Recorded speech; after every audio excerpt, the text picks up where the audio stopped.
In less than 2 months, voters will have the chance to vote on a third Improve Our Tulsa package that would help fund city improvements and capital investments for things like housing and public safety. Meagan Farley with Dewberry Architects is here with Mayor G.T. Bynum to highlight what this money could be used for and clear up some confusion with it. Thank you guys both for being here. Absolutely. Great to be here. Yeah. Exciting. Mayor, I'll start with you. Tulsans have voted on this before. This is a renewal, so give us a little bit of background on what this is for. Yeah, for Tulsans who've been around for a long time, you would know this as the third penny sales tax and the GEO bond. In 2013, we merged them together into what's called Improve Our Tulsa and renewed it in 2019, and now it's up for another renewal. So all it would do is extend our current rate of taxation for 4 years, and this is for the bread and butter basic city stuff. The biggest item is going to be maintenance of city streets, keeping up city facilities, replacing police cars and fire trucks, stuff like that. And we have a graphic here which kind of shows some of it. $279 million for streets, city facilities, capital equipment.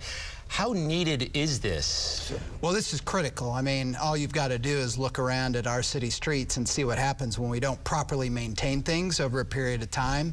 It's really almost nothing new in this. This is maintenance of stuff that the citizens of Tulsa have already bought and paid for.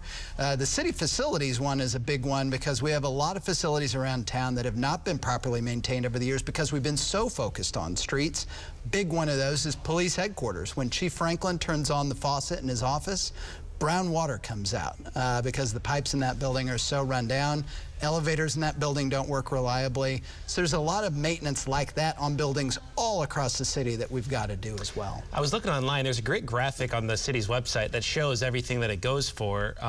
Me personally, I'm a huge golfer. I love golf. Yeah. And but there's stuff going to the golf courses and also public parks too, correct? Yeah, this would be, I believe, the largest amount that's ever been dedicated to parks in the history of any city program.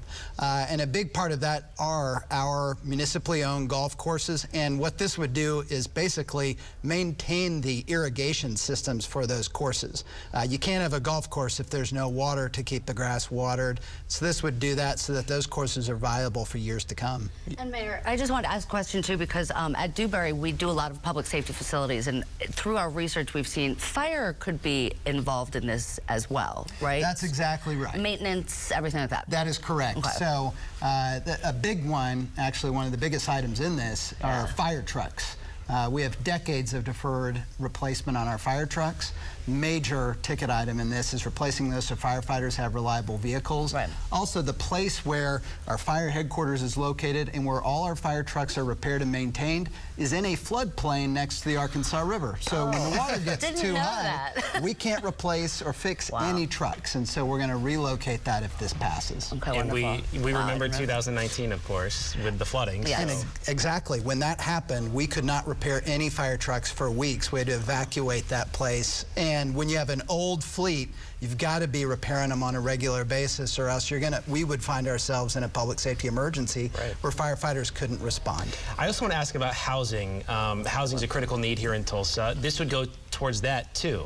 Yes, so we are facing right now a homelessness epidemic in Tulsa, and the City Council and I have been conducting meetings with experts in government, nonprofit, faith-based institutions, and asking them, how can the city be helpful in reducing the homeless population that you see on the streets in our city? And what everybody has told us is we need more shelter space, we need more permanent supportive housing, and more transitional housing for people. And so this is money that would help us fund those types of initiatives to get people off of the street and into housing where then they can get the social service help they need to get back on their feet on a permanent basis. And the big question, I know for people watching this right now, they hear things like this and they're asking, well, what's this going to do to my property taxes? What's it going to do to my sales taxes? They would just stay the same for 4 years. It's no tax increase. It's very important to the council and I that this not be a tax increase. This just keeps everybody's taxes at the exact same level for 4 more years. Okay, and then when's the vote? When can people go out and vote on this? This will be on the ballot on August 8th. Okay. So less than 2 months? That is correct. Yeah, I'm like, we are in the middle of June. And we'll be covering a lot of it leading up to that too. So thank you guys both for being here. We appreciate it. Thank you. Appreciate it.